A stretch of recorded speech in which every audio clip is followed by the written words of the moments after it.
sa BMI out niya. Napakita ng Blacklist, especially with the Edwards positioning, pero naunahan sila nung AP Bren. Heads up play coming out from both Flap as well as Ogwin.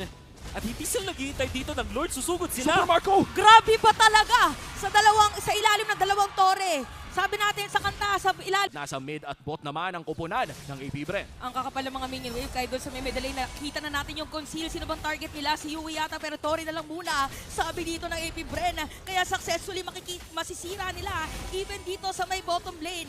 At meron pang Lord. Pero papasok na yata. Meron pang taunt against Sensui. Meron free hit dito para kay Super Marco. Pero sabi ng Blacklist International ni Haji, kailangan namin gumawa ng setup play. Blazing do it para kay Oheb, ginawit na. Pero mas masakit daw si Super Marco kaya si Edward dito ay mapapatay na rin nila. Habang yung Lord nandito, kailangan depensahan. Si Sensui na lang ang natitira. And AP Bren